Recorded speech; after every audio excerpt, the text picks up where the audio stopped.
The Earth. You may know it as that blue thing Bruce Willis is always trying to save.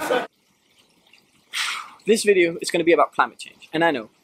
We're all tired of hearing about climate change, but it's still an important topic. So I'm going to attempt to make a video about it, depicting both sides, those calling it a hoax and those saying that it's real. And I'm obviously biased. I believe that it's real, I believe that it was caused by humans, and I believe that we have a human responsibility to limit its effects on our atmosphere. That being said, I will do my utmost to make this video as unbiased as possible and depict both sides of the argument. What I ask of you is that you weigh in on the topic down below, and that you share the video if you feel this is an important topic to talk about. Share it on your social media. Any person that we can get this information out to and potentially convince someone that it actually is real and that it's not made up by governments. Any person that we can get to at least consider climate change once again is a win. See you guys next week. Hope you enjoy the video. Anyway, the Earth had some genuinely bad news this week. A White House report that says global warming threatens every part of the U.S. This isn't something in the distant future. Climate change is already affecting us now. Now. Smart move, Obama. That is a key shift in how to talk about climate change, because we've all proven that we cannot be trusted with the future tense. We've been repeatedly asked, don't you want to leave a better Earth for your grandchildren? And we've all collectively responded, f*** 'em. There's a fascinating frailty of the human mind that psychologists know all about. And it's called argument from ignorance. And this is how it goes. Somebody sees lights flashing in the sky. They've never seen it before. They don't understand what it is. So they say, I don't know what it is. It must be aliens from outer space visiting from another planet. Well, if you don't know what it is, that's where your conversation should stop. You don't then say, it must be anything. Okay? That's what argument from ignorance is. It's common. I'm not blaming anybody. Psychologists know all about it. And it may relate to our burning need to have to know stuff because we're uncomfortable, steeped in ignorance. The public, it appears, seems to have this burning need to have an answer to what is unknown. And so you go from an abject statement of ignorance to an abject statement of certainty. So that is operating within us. Let's start there. Second, we know, not only from research in psychology, but simple empirical evidence in the history of science, that the lowest form of evidence that exists in this world is eyewitness testimony. 2011, my wife and I were in Antarctica, renewing our vows. For most of you that don't know, Antarctica's on a mountaintop. And there is a $500 million scientific facility there, and the scientists came to give us presentations about global warming. They had cores of ice that they had drilled. So they're going through the second or third core, and they said 55,000 years ago, the world was 2 degrees warmer Celsius than it is today. This is 2011. Some of you may remember that climate summit in Copenhagen. There was only one number in the final 2-page voluntary accord that people signed. Only one number in it, 2 degrees. That's how much the world has said it would be safe to let the planet warm. Every signatory pledged to make sure the temperature wouldn't rise above that. The EU, Japan, Russia, China, countries that make their money selling oil like the United Arab Emirates, the most conservative, recalcitrant, reluctant countries on earth, even the United States. If the world officially believes anything about climate change, it's that 2 degrees is too much. Oh, wait, stop. And he said, and I said, well, you mean the whole world? He says, yes. And the polls are only benchmarks.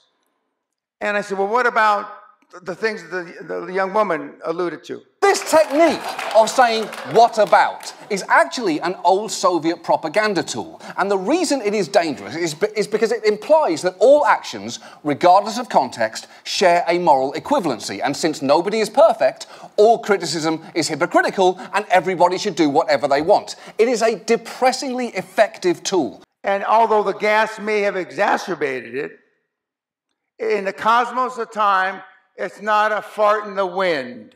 In 25,000 years, it's most likely not going to be a problem. If the water on the planet is going to rise up 10 feet, that means the southern part of the United States is gone. England is gone. Most of Europe is gone. If that's the case, in the prospectus, when you invest, there should be, in the footnotes, if global warming is for real, they won't put it that way, global warming happens and water rises 10 feet, this investment you made is all. Not one single investment prospectus written this century has alluded to global warming. If it were really true, the banks wouldn't invest, the banks wouldn't finance, because the financial institutions, the banks of this world know it's not going to happen.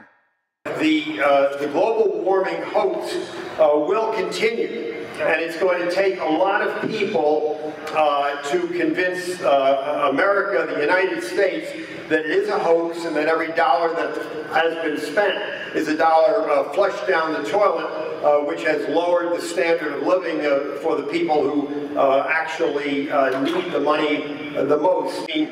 U.S. News and World Report, Newsweek, and Time all had cover stories about a new ice age coming down upon us. It was basically always the effort in journalism to scare the public, so we'll run to government and want them to save us. While Earth's climate has fluctuated in the past, atmospheric carbon dioxide hasn't reached today's levels in hundreds of thousands of years. Climate change has consequences for our oceans, our weather, our food sources, and our health. Ice sheets, such as Greenland and Antarctica, are melting. Incredibly, this latest damning scientific report may still face an uphill climb with some of us. There's that Gallup poll that came out last month, which found 1 in 4 Americans is skeptical of all the effects of climate change and thinks this issue's been exaggerated. Who gives a shit? That doesn't matter. You don't need people's opinions on a fact. You might as well have a poll asking which number is bigger, 15 or 5. Or do owls exist? The debate on climate change should not be whether or not it exists, it's what we should do about it. There is a mountain of research on this topic.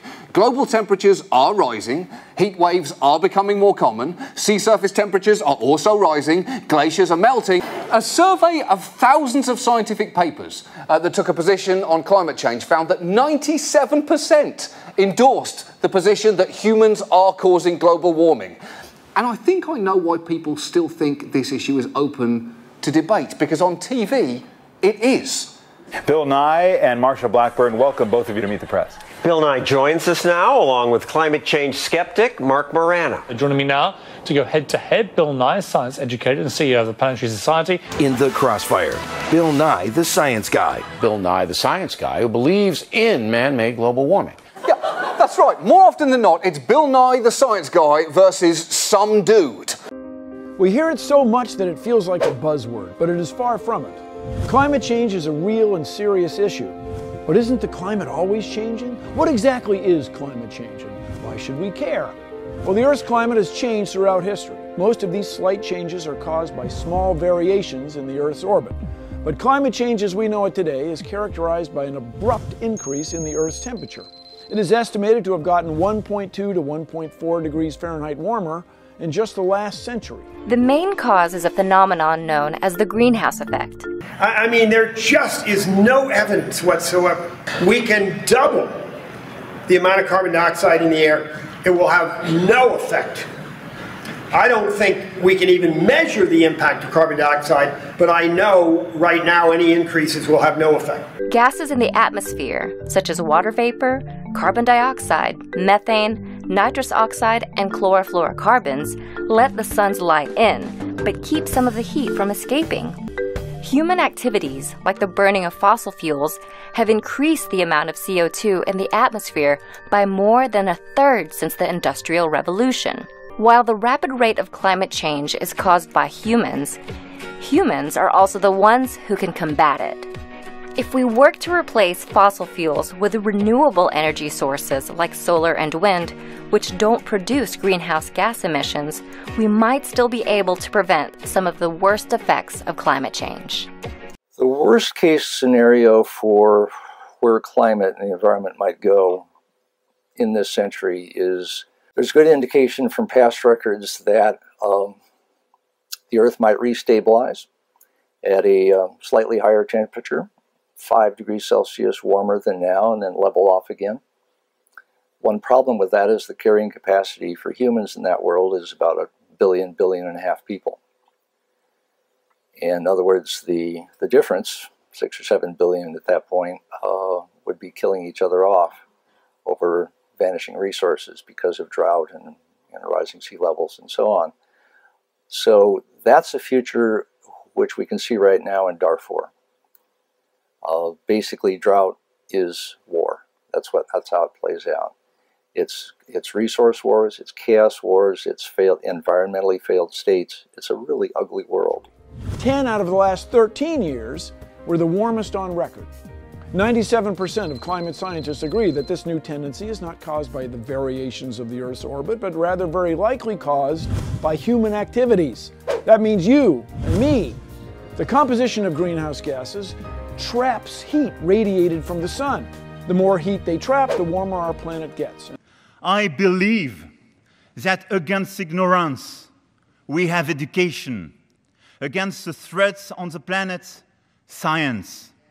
I believe in concrete action. I believe the solutions are in our hands.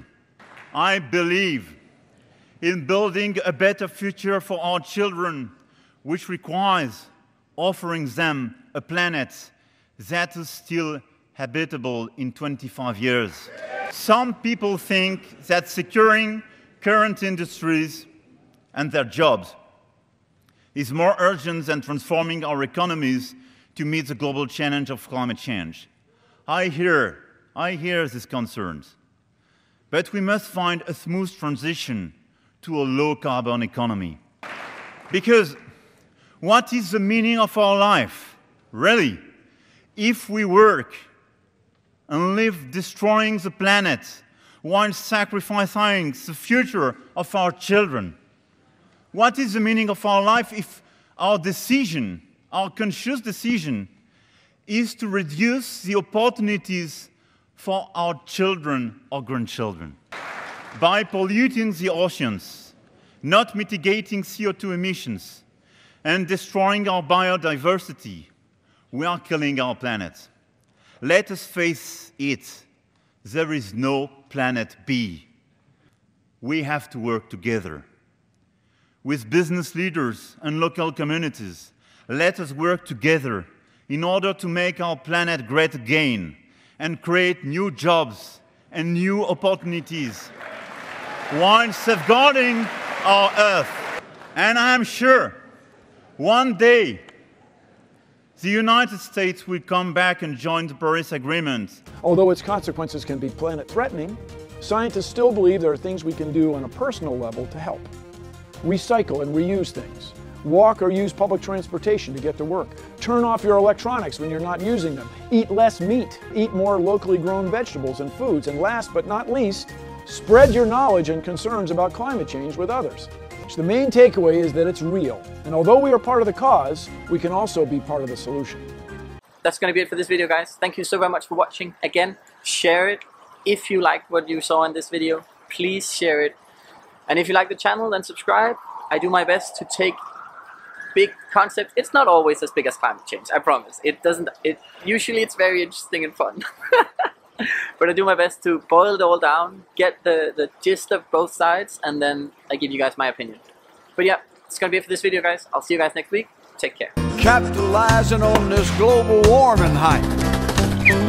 Yeah, they're the ones that brought you the left-handed hammer and tried to market a recycle pamper. You could say the Gullible brothers have always been the entrepreneurial type.